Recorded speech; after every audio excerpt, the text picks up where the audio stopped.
Good morning student, I am faculty of Sandipani High Secondary School.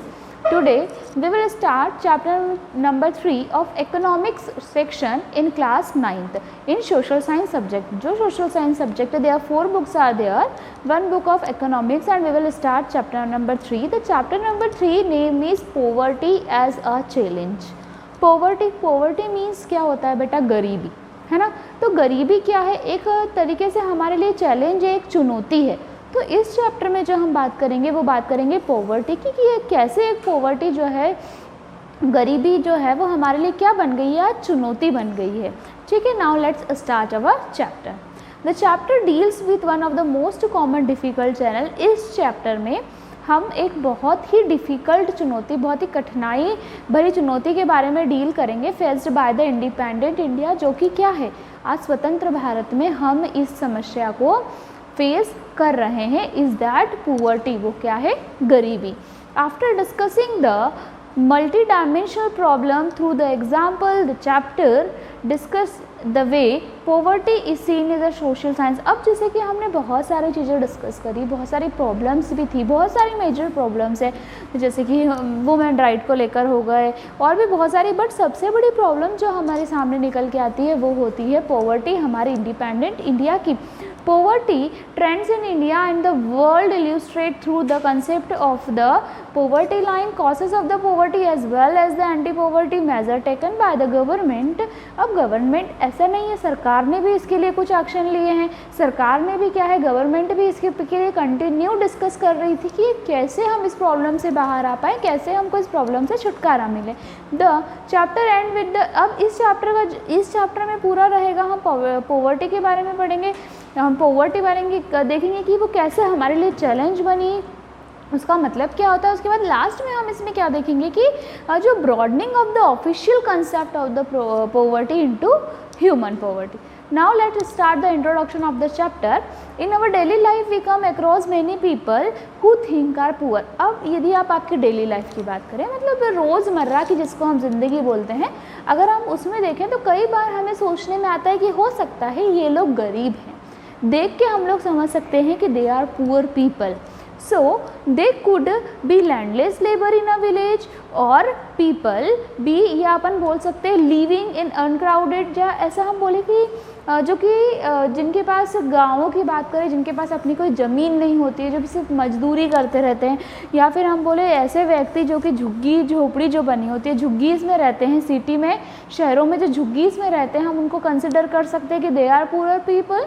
It could be daily wages worker at the construction of a sites और a child worker, जो कि daily wages, जो कि हर दिन उनको जो वेतन मिलता है उसके आधार पर जो व्यक्ति कार्य करते हैं, या फिर बाल मजदूर जो होते हैं, चाइल्ड वर्कर्स जो होते हैं, कहाँ पे, ढाबे पे आप लोग देख सकते हैं। बाकी ये जो बच्चों से जो मजदूरी कराते हैं, ये पूरी तरीके से प्रतिबंधित है।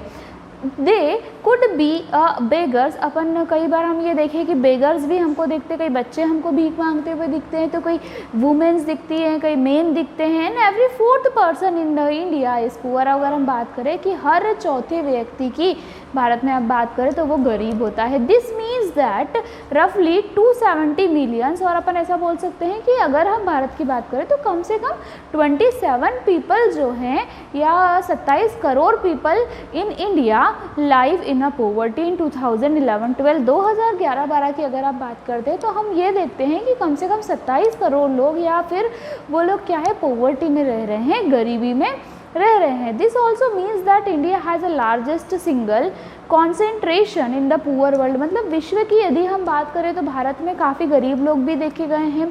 This illustration the seriousness of the challenge, और ये एक जो कारण है, ये बात हम करते तो इसी कारण है कि बहुत बड़ी चुनौती हमारे सामने बनी, और बहुत चिंता का जो विषय है ये है कि कैसे हमारे देश में ऐसा क्यों है कि हमारे देश में क्या है, गरीबी है। दो टिपिकल केसेस ऑफ स्टोरी, जैसे कि अब इसके जो पहले वाला जो हमने चैप्टर पढ़ा था पालमपुर से रिलेटेड था, वो भी क्या थी, एक स्टोरी थी, बेस्ड थी, एग्रीकल्चर पे बेस्ड थी। हियर ऑल्सो 2 टिपिकल केस अगर आप पॉवर्टी के बारे में पढ़े तो पहला अर्बन एरिया से। अर्बन एरिया कौन से एरिया हो गए, मतलब जो सिटी से रिलेटेड होते हैं। रूरल एरिया कौन से हो जाते हैं, जो ग्रामीण क्षेत्र होते हैं। तो हम यदि अर्बन एरियाज़ की बात करते हैं, so 33 years old Ram Saran works as a daily wage labour. तो उसमें हम एक व्यक्ति की बात करें जिसकी जो एज है वो 33 ईयर्स है, मतलब 33 साल का एक व्यक्ति है, और उसका नाम है राम सरन, जो कि कैसे कार्य करता है, प्रतिदिन के हिसाब से उसको सैलरी मिलती है, प्रतिदिन वो वेजेस के ऊपर काम करता है। In a wheat flour mill near Ranchi in Jharkhand. किस में काम करता है वो, जहाँ पर बनता है गेहूँ मिल, एक मिल है वहाँ पर वो काम करता है, और उसको क्या है, डेली का पैसा मिलता है, रोज का पैसा मिलता है। He manages to earn around as ₹1500 a month. मतलब अगर आप बात करो रोज का पैसा मिलने के बाद भी वो महीने में कितने रुपए कमा पाता है, 1500, मतलब मात्र 1500 रुपये की उसकी इनकम होती है per month. When he find employment which is not often, the money is not enough to sustain his family of 6 that include his wife and 4 children. अब ये जो मनी है उसको जो 1500 रुपये मिलते हैं वो क्या है, उसकी फैमिली के लिए सफिशिएंट नहीं हो पाते, मतलब उसका घर का उसमें गुजारा नहीं हो पाता है, क्योंकि उसके घर में कितने लोग हैं, 6 लोग हैं। मतलब एक तो खुद राम सरन जो है वो है, उनके साथ उनकी वाइफ है, और उनके बाद उनके कितने बच्चे हैं, 4 चिल्ड्रंस हैं, जिनकी एज जो हम बात करें 12 ईयर्स टू 6 मंथ तक के बच्चे मतलब वहाँ पर है, और इसी कारण से उनका जो घर का गुजारा है वो 1500 रुपये में नहीं हो पाता। He has to send money home to his old parents who live in a village near Ramgarh. अब वो जो पर्सन है, जो राम सरन पर्सन है, वो क्या करते हैं, इस फैमिली के साथ उनको एक और रिस्पॉन्सिबिलिटी ये है कि उनको जो खर्चे का पैसा है उन गांव भी भेजना पड़ता है। क्यों? क्योंकि जो विलेज है, गांव में उनके कौन रहते हैं, पेरेंट्स रहते हैं, और वो वृद्ध हो चुके हैं, तो इसीलिए उनको वो वहाँ पर भेजना पड़ता है।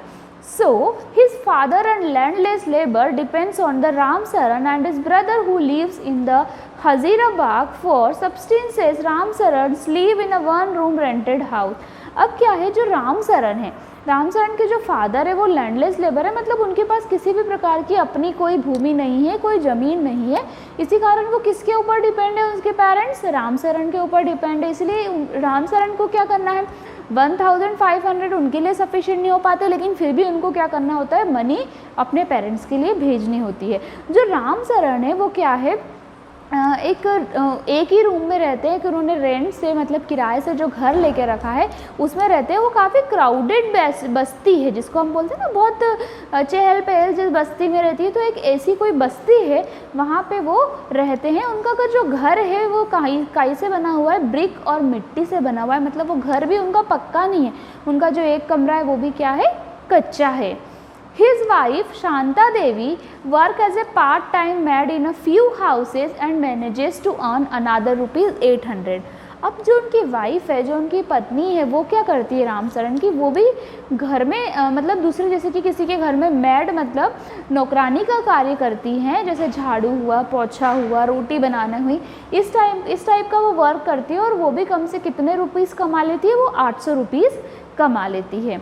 They manage a mere meal of dal and enough for all of them. तो वो क्या करती है कि दाल का हुआ या चावल का हुआ ट्वाइस अ डे में वो इतना तो कम से कम मैनेज कर लेती है कि वो कितना खा ले, कि कम से कम वो दाल चावल दाल रोटी तो वो लोग खा सके, but they never enough for all them. लेकिन ये क्या है, काफ़ी नहीं होता है, क्योंकि सभी के लिए ये काफ़ी नहीं है। So his elder son works on a helper in a tea shop. उसी के साथ जो उनका बड़ा बेटा है, राम सरन का जो बड़ा बेटा है, वाइफ भी काम करती है, और जो बड़ा बेटा एक चाय की दुकान पर क्या करता है, वर्कर का काम करता है। And tea shop to the supplement of the family income earn ₹300, और वहाँ से उनकी इनकम हो जाती है 300 रुपये। उसके एल्डर सन की इनकम कितनी हो जाती है, 300 rupees. While his 10-year-old daughter take care of the younger sibling. तो उसकी जो 10 इयर्स की जो बच्ची है वो क्या करती है, उसके छोटे भाई बहनों का बिल्कुल से ध्यान रखती है घर पर। None of the children go to school. उनमें से जितने राम सरन के 4 बच्चे हैं, तो बड़ा वाला तो टी शॉप पे है, और 10 ईयर की जो ओल्ड डॉटर है वो बच्चों का ख्याल रखती है, तो एक भी बच्चा उसका क्या है, स्कूल नहीं जाता है। They have only 2 pair of hand me down cloth each. सबके पास कितने जोड़ी कपड़े हैं, सिर्फ 2 जोड़ी कपड़े हैं। न्यू क्लोथ्स बिकम अनवेरेबल, अब उनके लिए पॉसिबल नहीं होता है, नए कपड़े खरीदना पॉसिबल नहीं होता क्योंकि उनके खर्चे ही पूरे नहीं हो पाते, उनके जो खाने की चीज़ें हैं वही उन्हें नहीं मिल पाती है, तो फिर कपड़े की वो लोग कैसे सोच सकते हैं। सो when the old clothes become unwearable, the shoes are a luxury, the younger kids are the undernourished, they have no access to health care when they fall ill, मतलब उनके पास कभी कभी तो इतना भी पैसा नहीं होता है कि जैसे अगर उनके बच्चे बीमार हो गए तो ये वो डॉक्टर को दिखा सके, इस चीज़ की भी उनको दिक्कत आती है।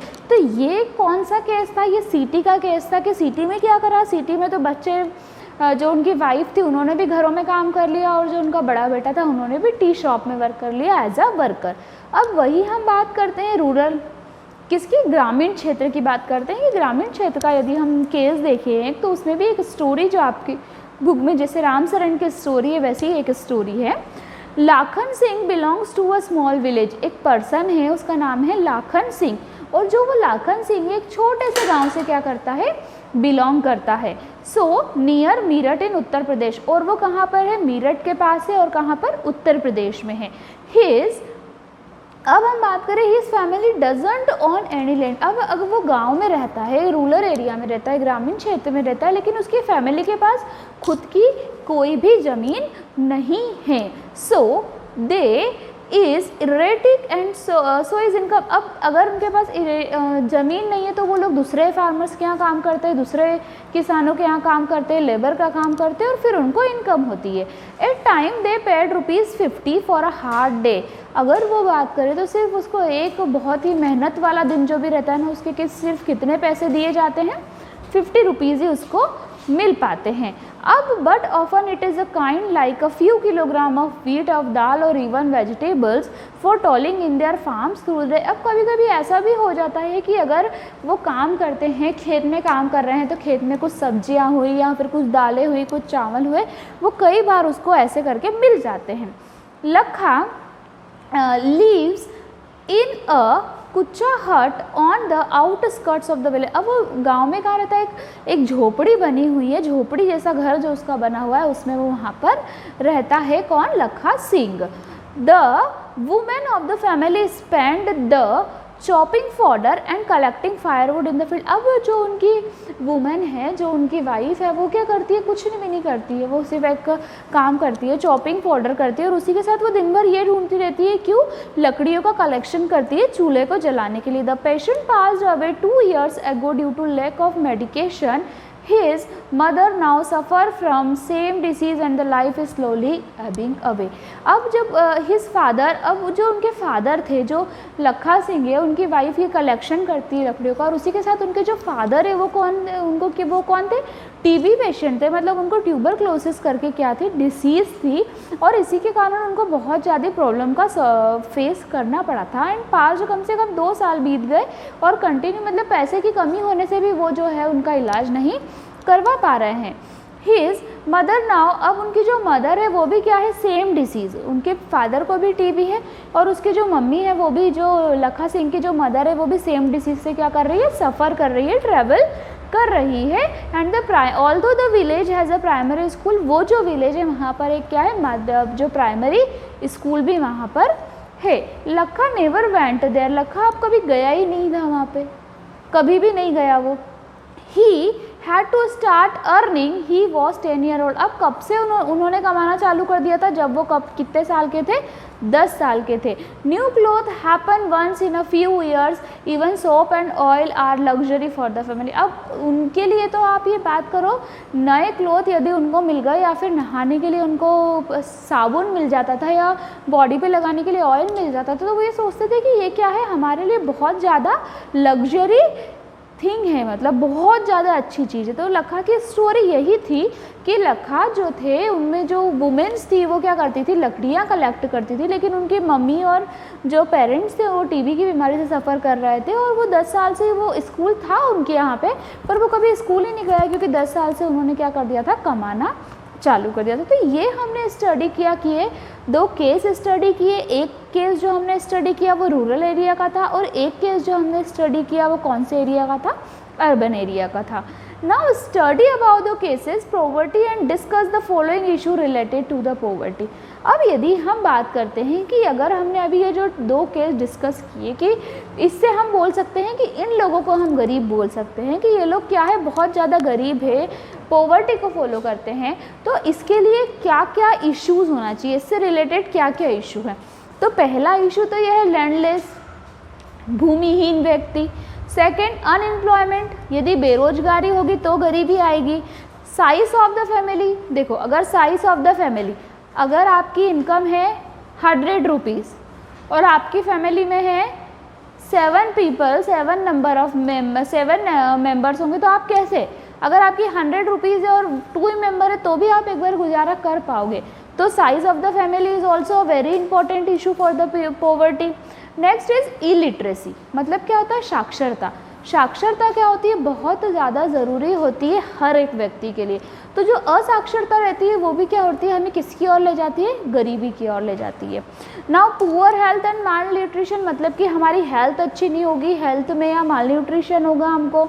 चाइल्ड लेबर, मतलब कि चाइल्ड लेबर मतलब जो बच्चों के द्वारा कार्य किया जाता है वो भी गरीबी रेखा में, मतलब ये एक इशू है। हेल्पलेसनेस, मतलब कि मदद नहीं कर सकते, बिल्कुल हेल्पलेसनेस, है ना।